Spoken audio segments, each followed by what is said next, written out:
Good evening बच्चों। आज हम पढ़ेंगे, जैसा कि आपको हमने प्रीवियस वाले वीडियो में बताया था कि ब्लड क्लॉटिंग के बारे में देखना है ना, ब्लड कैसे जमता है या ब्लड का थक्का क्या होता है, तो इसको देखेंगे। देखिए, कभी कभी आप देखते हैं जैसे कहीं छिल जाता है या कट जाता है तो उस पर क्या करते हैं हम, जैसे उसको पकड़ लें, ठीक है। अब पकड़ने के बाद कुछ दिन जैसे हम उसको छोड़ दें, मान लीजिए ब्लड क्या हुआ, जम गया। तो ब्लड जमने के बाद आप देखेंगे ऊपर क्या होता है, धीरे धीरे जिसको हम कहते हैं पपरी बन गया ना। तो अगर उस पपरी क्या है, वही है ब्लड का क्या होना, क्लॉट होना। वो क्या होते हैं, सब एक ही में मिक्स होकर के क्या होते हैं, सूख जाते हैं हवा के कांटेक्ट में आने के बाद।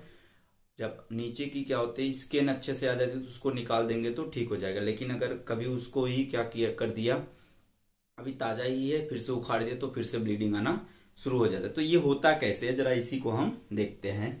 देखिए, ब्लड क्लॉटिंग, रक्त का थक्का जमना क्या है, also called as cascading process. इसको हम कैस्केडिंग प्रक्रिया कहते हैं, जो लगभग 4 मिनट का समय लेता है। जैसे कहीं आपको कट गया तो कटने के बाद हम ऐसे उसको क्या करते हैं, दाब लेते हैं ना।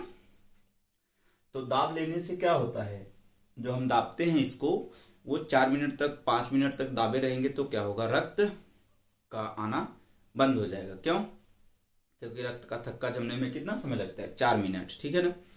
तो ये आपको समझ में आ गया। आगे देखते हैं, जो हमारा कैस्केडिंग की प्रक्रिया होता है, ये कैस्केडिंग की प्रक्रिया 4 स्टेप में क्या होती है, या 4 प्रक्रिया इसमें होते तो बहुत सारे हैं, लगभग 9 ठो, लेकिन जो इसमें मुख्य है हम उसी के बारे में आपसे चर्चा करेंगे। तो आइए हम देखते हैं। पहला देखिए, पहला जो है जिसको हम प्लेटलेट्स कहते हैं या थ्रोम्बोसाइट कहते हैं ना, ये थ्रोम्बोसाइट्स कहते, हमने आपको अभी बताया जब हम प्लेटलेट्स पढ़ा रहे थे उसमें कहा कि जब थ्रोम्बोसाइट्स या प्लेटलेट्स जो होते हैं वो डिस्टर्ब हो जाते हैं, डैमेज हो जाते हैं, या एयर के कांटेक्ट में, हवा के कांटेक्ट में आते हैं तो हम उसको थ्रोम्बोप्लास्टिन कह देते हैं। इस बात को आपको अभी मैंने बताया है, ठीक है ना। ये था हमारा पहला प्रक्रिया। दूसरा है, जो थ्रोम्बोप्लास्टिन बना है, ये थ्रोम्बोप्लास्टिन और हमारे बॉडी में कैल्शियम पाया जाता है, तो ये कैल्शियम मिल करके क्या बना देंगे, और इसमें जो एक क्या होता है, कौन कौन मिल रहा है, थ्रोम्बोप्लास्टिन, कैल्शियम और प्रोथ्रोम्बिन, जो प्रोटीन है, ये मिल करके थ्रोम्बिन बनाते हैं। ये क्लियर हुआ? फिर से देखो, थ्रोम्बोप्लास्टिन कहां से आया, थ्रोम्बोप्लास्टिन यहां से आया। थ्रोम्बोप्लास्टिन बना कैसे, थ्रोम्बोसाइट और वायु मिलकर थ्रोम्बोप्लास्टिन बना दिए। ये थ्रोम्बोप्लास्टिन किसको, थ्रोम्बोप्लास्टिन और कैल्शियम मिलकर के क्या किसके पास जाएंगे, प्रोथ्रोम्बिन। क्या है, it is a special types of protein which is produced by liver cell, ठीक है ना। तो जो प्रोथ्रोम्बिन होता है, इस प्रोथ्रोम्बिन को थ्रोम्बिन में बदल दिया जाएगा। किस में बदलेंगे, थ्रोम्बिन में। अब ये जो थ्रोम्बिन है, ये थ्रोम्बिन, देखिए हमारे जो लीवर होते हैं, जहां पर लिखा है लीवर में 2 फाइब्रिनोजन और थ्रोम्बिन, प्रोथ्रोम्बिन, ठीक है ना। 2 प्रकार के क्या होते हैं, ब्लड से क्या होते हैं, ब्लड प्रोटीन होते हैं ना, जो प्लाज्मा में पाए जाते हैं। तो हमने आपको बताया क्या, थ्रोम्बिन, अब ये हम आपको फाइब्रिनोजन भी बताते हैं, ठीक है ना। थ्रोम्बिन, प्रोथ्रोम्बिन और फाइब्रिनोजन ये भी होते हैं ना। तो किस में बदले गए, प्रोथ्रोम्बिन में। प्रोथ्रोम्बिन जब है, इन दोनों के साथ मिलने के बाद थ्रोम्बिन में बदल जाएगा। अब जो थ्रोम्बिन है, थ्रोम्बिन और प्लस क्या होता है, जो फाइब्रिनोजन प्रोटीन है, ये प्लाज्मा में पाया जाता है। प्लाज्मा के किसमें, ब्लड का जो पहला वाला भाग था, प्लाज्मा और कार्पसेल्स थे, तो उसी प्लाज्मा में ये क्या होगा, पाया जाएगा, ठीक है। अब जब ये क्या होगा, थ्रोम्बिन और क्या हो जाएंगे, थ्रोम्बिन और फाइब्रिनोजन मिलेगा तो इसको हम फाइब्रिन कह देंगे।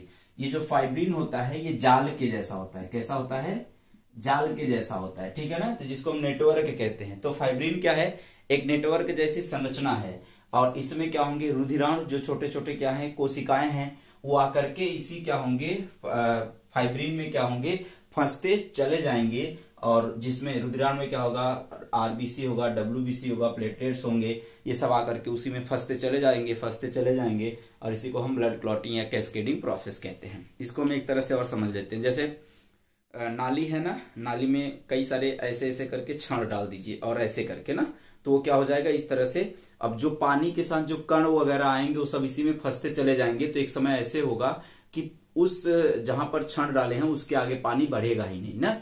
तो सेम कंडीशन, ये सब मिल करके एक जाल बनाते हैं, ठीक है ना।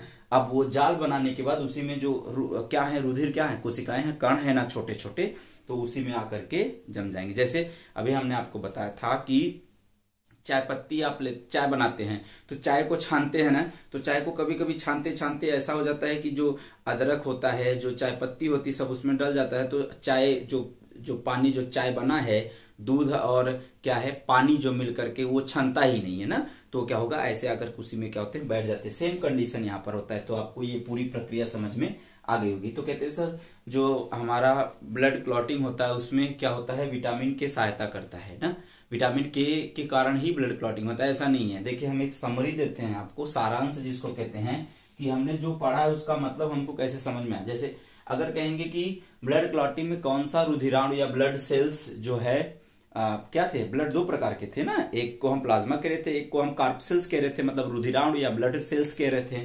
तो कौन सा ऐसा ब्लड सेल्स है जो ब्लड के क्लॉटिंग में हेल्प करता है? तो क्या इसमें आरबीसी है, डब्ल्यूबीसी है इसमें? नहीं ना, कौन है? थ्रोम्बोसाइट्स मींस हमारा प्लेटलेट्स है। इसके बाद कहेंगे सर प्रोटीन कौन कौन सा है, तो याद रखेंगे इसमें क्या जो हम प्रोटीन खाते वो वाला नहीं है, देखो फाइब्रिनोजेन और प्रोथ्रोम्बिन, जिसको हम फाइब्रिनोजेन और प्रोथ्रोम्बिन कहते हैं, ठीक है ना। और अगला कहेंगे सर इसमें धातु कौन सा, यहाँ पर देखो कैल्शियम आयन आपको बताया ना, धातु या तत्व कौन सा होगा, याद रखेंगे कैल्शियम आयन या कैल्शियम ही क्या होते हैं इसमें पाए जाते हैं। अब अगर बात करते हैं विटामिन, कौन से किस विटामिन के कारण ब्लड क्लॉटिंग होता है, तो कहेंगे विटामिन के कारण क्या होता है, ब्लड क्लॉट होता है। तो ये क्या करता है, कारण नहीं होता, ये क्या करते हैं उसमें मदद करते हैं। तो इसमें देखिए हमने जब आपको लीवर पढ़ा रहे थे तो लीवर में बताया था कि फाइब्रिनोजेन, प्रोथ्रोम्बिन और हिपैरिन, इन तीनों का ही निर्माण किससे होता है, लीवर से होता है। लेकिन इन दोनों में ये दोनों क्या है, ये दोनों ब्लड को जमाएंगे, ये दोनों क्या करेंगे, ब्लड को जमाएंगे। लेकिन ये जो अकेला है ना, ये ब्लड को जमने नहीं देगा। कब, शरीर के अंदर, ये शरीर के अंदर ब्लड को नहीं जमने देता, ये शरीर के अंदर का किंग है और ये दोनों शरीर के बाहर का।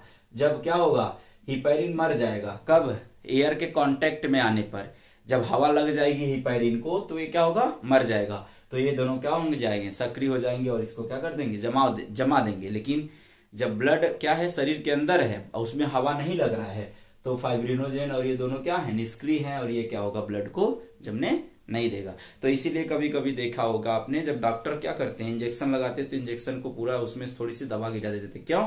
क्योंकि अगर इंजेक्शन लगाएंगे उसके साथ हवा भी चला गया ना तो हिपैरिन क्या होगा, निष्क्रिय। क्यों? क्योंकि ये एंटीकोगुलेटिंग या एंटी क्लॉटिंग एजेंट है जो शरीर के अंदर रक्त को जमने से रोकता है। अब जब हवा चला जाएगा तो हवा के कारण ये निष्क्रिय हो जाएगा और जैसे ये निष्क्रिय होंगे वैसे फाइब्रिनोजेन, प्रोथ्रोम्बिन ये क्या कर देंगे, तुरंत ब्लड को जमा देंगे। और अगर ब्लड को जमा दिया, मान लीजिए यहाँ की नसें तो क्या है, मोटी हैं, फटेंगी नहीं, ठीक है, लेकिन क्या होता है, स्वेलिंग आ जाती है तो कड़क हो जाता है। इसके बाद डॉक्टर बोलता है हल्का सा गर्म पानी नमक डाल करके धो लिए, वो क्या हो जाएगा, फिर ठीक हो जाएगा ना।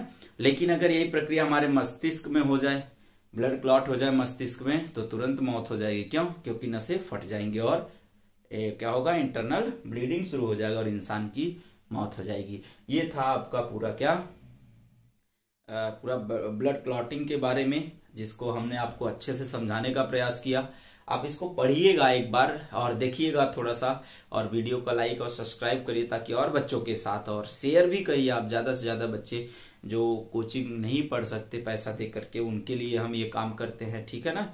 हम ताकि सोचते हैं कि सारे बच्चे क्या करें, पढ़ें और अच्छे से पढ़ें ताकि वो कोई भी कंपटीशन या वनडे एग्जाम की तैयारी अच्छे से कर पाएँ। जय हिंद, जय माता दी।